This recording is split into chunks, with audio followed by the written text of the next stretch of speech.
حبیبنا مولانا محمد وسلم صلی اللہ علیہ وسلم علیک یا رسول اللہ صلی اللہ علیہ وسلم۔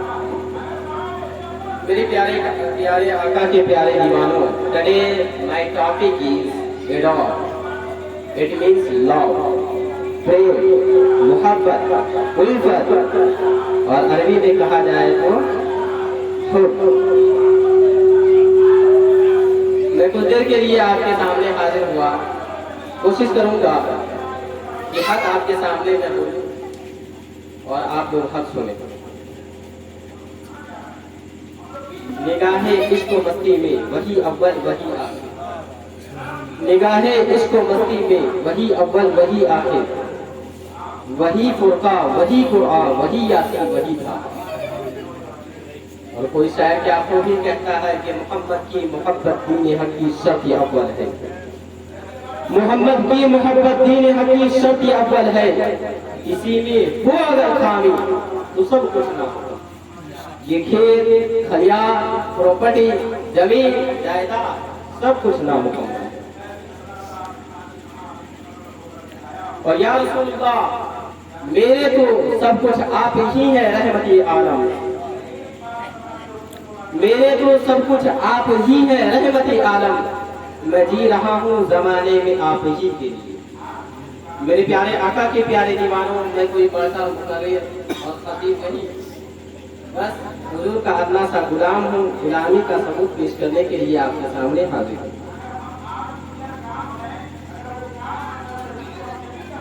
کل شادی انشاءاللہ ہونا ہے، میں دعا کرتا ہوں کہ مولا تبارک و تعالی یہ دونوں شوہر اور بیوی کے درمیان حضرت آدم اور دادی حوا کی طرح محبت عطا فرمائے۔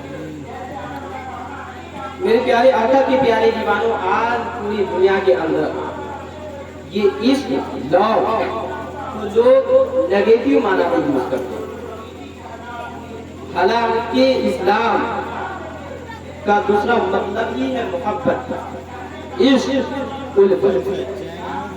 میں اسی کے بارے میں آپ کے سامنے چند چیز پیش کروں گا اور اس کے بعد آپ کے درمیان سے رخصت ہو جاؤں گا۔ میرے پیارے آقا کی پیارے دیوانوں، عشق کی تعریف یہ ہے، آپ لوگ جو حضرات ادھر بیٹھے ہوئے ہیں توجہ اگر دے دیں تو بڑی مہربانی۔ عشق کی تعریف یہ ہے کہ جب انسان محبت میں شدت کی طرف جاتا ہے اور وہ انسان اپنے آپ کو بھول جاتا ہے اور اس کو صرف محبوب ہی محبوب یاد رکھتا ہے، تو اسی کو عشق کہتے ہیں۔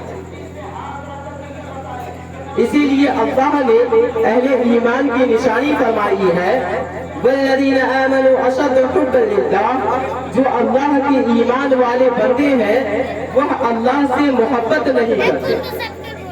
یاد رکھیے، آپ جملے پہ غور کیجیے تو سمجھ میں آئے گا۔ جو اللہ کے ایمان والے بندے ہیں وہ اللہ سے محبت نہیں کرتے بلکہ شدت سے محبت کرتے ہیں۔ یہاں بھی یہ شدت بتا رہی ہے کہ جب محبت میں شدت ہو جائے تو اسی کو عشق کہتے ہیں۔ میرے پیارے آقا کے پیارے دیوانوں، اگر کوئی یہ کہے کہ میں اپنی والدہ محترمہ سے محبت کرتا ہوں، تو اس کا مطلب یہ ہے کہ وہ انسان اپنے جسم کے خیال رکھنے کے ساتھ ہی ساتھ اپنی والدہ کا بھی خیال رکھتا ہے، اپنے لیے وہ یہ چیز پسند کرتا ہے وہی اپنے والدہ کے لیے وہ پسند کرتا ہے۔ لیکن اگر کوئی یہ کہے کہ میں حضور صلی اللہ تعالی علیہ وسلم سے عشق کرتا ہوں، تو پھر وہ انسان کے جو پرسنل میٹر ہے، اسے اچھا لگے یا برا لگے اسے کوئی مطلب نہیں ہے، لیکن ہمارے آقا حضور صلی اللہ تعالی علیہ وسلم پہ اگر کوئی انگشت نمائی کرے تو پھر یہ ناقابل برداشت ہوگا یہ عاشق کے لیے۔ میرے پیارے آقا کے پیارے دیوانوں، آپ سمجھنے کی کوشش کریں کہ محبت اور عشق میں کیا فرق ہے۔ محبت تو وہ ہے جو اپنے کام کے ساتھ ہی ساتھ جسے ہم محبت کرتے ہیں اس کا بھی کام چلے، لیکن عشق کا یہ مطلب نہیں ہے اگر کسی انسان کو کسی سے عشق ہو جائے تو پھر وہ انسان اپنے آپ کو بھول جاتا ہے، اور جس سے وہ عشق کرتا ہے 24 آور وہ اسی کے بارے میں سوچتا رہتا ہے۔ میرے پیارے آقا کے پیارے دیوانوں، عشق کیا ہے؟ عشق وہ ہے جو انسان کو پاگل کر دیتا ہے۔ عشق کیا ہے؟ عشق وہ ہے جو انسان کو پھانسی کے پھندے پر لٹکا دیتا ہے۔ عشق کیا ہے؟ عشق وہ ہے جو انسان کو سر بازار رسوا کر دیتا ہے۔ عشق کیا ہے؟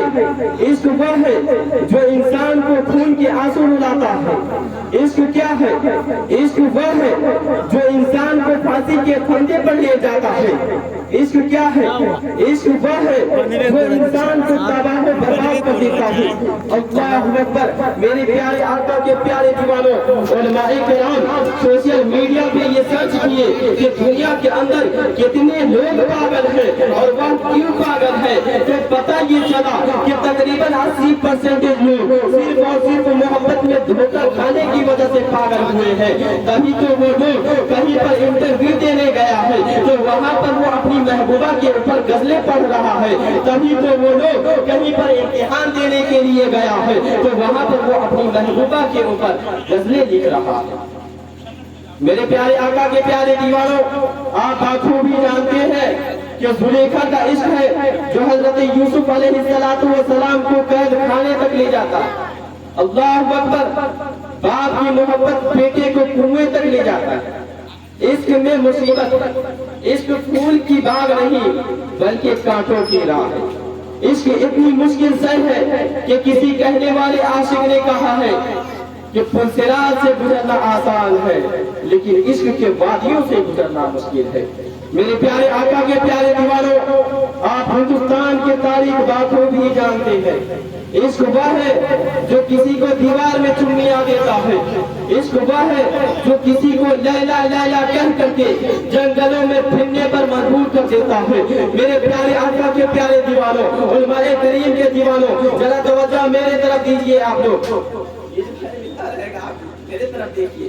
میرے پیارے آقا کے پیارے دیوانوں، اس پوری کائنات کے اندر، برہمان کے اندر عشق جب انسان کو پاگل کر دیتا ہے تو پھر عشق کا عنوان کیوں؟ عشق جب انسان کو ناکام کر دیتا ہے تو پھر عشق کے عنوان کیوں؟ عشق جب انسان کو بدنام کر دیتا ہے تو پھر عشق کے عنوان کیوں؟ عشق جب انسان کو پاگل کر دیتا ہے تو پھر عشق کے عنوان کیوں؟ عشق جب انسان کو احمد بنا دیتا ہے تو پھر عشق کے عنوان کیوں؟ عشق جب انسان کو پھانسی کے پھندے پر لے جاتا ہے تو پھر عشق کے عنوان کیوں؟ عشق جب انسان کو خون کی آنسو رلاتا ہے تو پھر عشق کے عنوان کیوں؟ لیکن آج اس مقدس محفل میں جس عشق پر گفتگو ہوگی وہ عشق ہے جو ذروں کو آفتاب بنا دیتا ہے، جو گمراہوں کو آسمان ہدایت کا کعبہ بنا دیتا ہے۔ آج اس عشق پر بات ہوگی کہ اللہ اکبر اگر اویس کو مل جائے تو رشک ملائکہ بن جاتا ہے۔ آج اس عشق پر بات ہوگی کہ اگر سونے پر کے بلال کو مل جائے تو کعبے کی چھت پر نظر آتے ہیں۔ آج اس عشق کی بات ہوگی کہ حضرت ابوبکر صدیق کو مل جائے تو صحابہ کا امام بن جاتا ہے۔ آج اس عشق پر بات ہوگی۔ اللہ کی حکمت یہ ہے کہ اللہ نے چیزیں پیدا کی ہے تو اس کا استعمال بھی پیدا کیا ہے۔ جیسے مثال کے طور پہ آپ لوگ چائے پی رہے ہیں، اللہ تبارک و تعالیٰ نے منہ عطا کیا ہے تو پینے کے لیے لذیذ مشروبات بھی دیے ہیں، پانی، دودھ، چائے جیسی چیزیں بھی عطا کیے۔ اسی طریقے سے اللہ نے آنکھ عطا کیا ہے تو دیکھنے کے لیے دنیا کے اندر خوبصورت مناظر بھی پیدا کیے۔ اللہ نے ناک عطا کیا ہے تو سننے کے لیے خوشبو بھی پیدا کی۔ اللہ نے زبان عطا کیا ہے تو بولنے کے لیے اچھے الفاظ بھی پیدا کیے۔ اللہ نے ہاتھ عطا کیا ہے تو پکڑنے کے لیے اچھی چیزیں بھی پیدا کی۔ اسی طریقے سے اللہ تبارک و تعالیٰ ہمیں اور آپ کو بھوک کی شدت کیا ہے تو کھانے کے لیے لذیذ اور مزیدار ٹیسٹی فوڈ بھی پیدا کیے، ٹیسٹی فوڈ بھی پیدا کیے۔ اسی طریقے سے اللہ تبارک و تعالیٰ نے پورے انسان کی اعضاء کی ڈیوٹی لگائی ہے۔ اسی طریقے سے اللہ تبارک و تعالیٰ نے پورے انسان کے جسم کے اندر ایک چیز کو پیدا کیا ہے اور اس کو دل کہتے ہیں، عربی زبان میں قلب کہتے ہیں، انگلش میں ہارٹ بولتے ہیں۔ آپ لوگوں نے سنا ہوگا I love you my sweet heart، تو وہی ہارٹ کا مطلب یہ دل کے معنی میں ہے۔ اللہ تبارک و تعالیٰ نے پورے انسان کے جسم کے اندر ایک چیز کو پیدا کیا ہے اور اس چیز کا نام دل ہے۔ دل کے بارے میں ہمارے آقا حضور صلی اللہ تعالیٰ علیہ وسلم ارشاد فرماتے ہیں، میں حدیث کا مفہوم آپ کے سامنے پیش کر رہا ہوں کہ اگر کسی انسان کا یہ جو دل ہے اتنا چھوٹا، یہ دل اگر کسی انسان کا سنبھل جائے تو گویا کہ وہ پورا انسان سنبھل جاتا ہے، اور اگر کسی انسان کا دل بگڑ جائے تو گویا کہ وہ پورا انسان بگڑ جاتا ہے۔ اسی لیے تو ہمارے آقا ارشاد فرماتے ہیں لا یؤمن احدکم حتی اکون احب الیہ من والدہ وولدہ والناس اجمعین، یعنی تم میں سے کوئی مومن کامل ہو ہی نہیں سکتا یہاں تک کہ وہ اپنے ماں باپ بھائی بہن اہل و عیال سے زیادہ، وائف ہسبینڈ سے زیادہ، برادر سسٹر سن ڈاٹر سے زیادہ وہ مجھ سے نہ محبت کر لے۔ اسی لیے تو کوئی شاعر کیا خوبی کہتا ہے کہ محمد کی محبت دین حق کی شرط اول ہے، محمد کی محبت دین حق کی شرط اول ہے، اسی میں ہو اگر خامی تو سب کچھ نامکمل۔ میرے پیارے آقا کے پیارے دیوانوں، یہ دل کیا ہے؟ دل انسانی جسم کا بادشاہ، آ جائے انسانی سلطنت کا بادشاہ جسے دل کہتے ہیں۔ جی ہاں، دل کی بہت اہمیت ہے۔ اللہ تبارک و تعالیٰ نے جب آنکھ عطا کیا تو خوبصورت مناظر بھی پیدا کیا، جب زبان عطا کیا تو بولنے کے لیے اچھے الفاظ بھی پیدا کیے، جب ناک عطا کیا تو خوشبو بھی پیدا کیے۔ تو اللہ تبارک و تعالیٰ نے دل پیدا کیا، اور دل بادشاہ تاجدار آجائے انسانی سلطنت کا بادشاہ ہے جسے دل کہتے ہیں، اور جو جتنا بڑا ہوتا ہے یاد رکھیے گا اس کی ذمہ داری اتنی ہی بڑی ہے۔ مثال کے طور پہ جو ذمہ داری مکھیا کی ہے اس سے کئی گنا زیادہ ذمہ داری MLA کو ہوا کرتی ہے، جو ذمہ داری MLA کو ہے اس سے کئی گنا زیادہ ذمہ داری CM کو ہوا کرتی ہے، جو ذمہ داری CM کو اس سے کئی گنا زیادہ ذمہ داری بولیے PM کو، ہمارے PM صاحب۔ جی ہاں، تو یہ جو دل ہے یہ آجائے انسانی سلطنت کا بادشاہ ہے جسے دل کہتے ہیں۔ تو اللہ تو نے آنکھ دیا تو خوبصورت مناظر بھی پیدا کیا، اللہ تو نے ناک عطا کیا تو سننے کے لیے خوشبو بھی پیدا کیا، تو اللہ دل دیا ہے تو دلدار بھی دیا۔ وہ کیسا دلدار ہے؟ اللہ اکبر۔ آج جس انسان کو دیکھے اس انسان کے اندر عیب نظر آئے۔ مثال کے طور پہ اگر کوئی یہ نوجوان کہتا ہے کہ وہ بہت ہی حسین ہے، بہت ہی ضمیر ہے، بہت ہی زیادہ خوبصورت ہے، بیوٹیفل ہے، لیکن یاد رکھو اے سنی مسلمانوں، اگر وہ لڑکی صرف 3 دن نہ نہائے تو اس کے جسم سے اتنی بری بدبو آئے گی جس بدبو کے بنا پر آپ اس کے ساتھ بیٹھ نہیں سکتے، آپ اس کے ساتھ نہیں رہ سکتے۔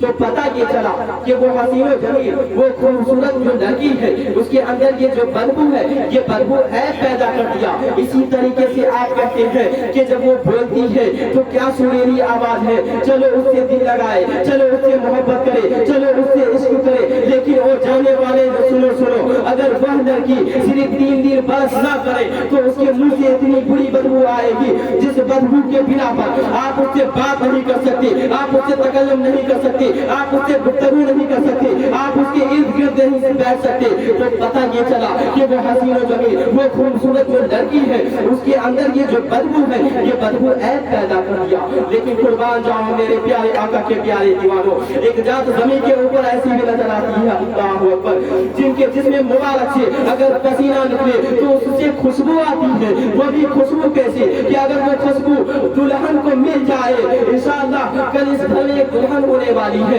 اللہ اکبر، وہ کون شان والی دلہن تھی کہ اگر وہ پسینہ وہ خوشبو اگر دلہن کو مل جائے تو اس کی نسلیں مہکنے لگتی ہے۔ اس لیے تو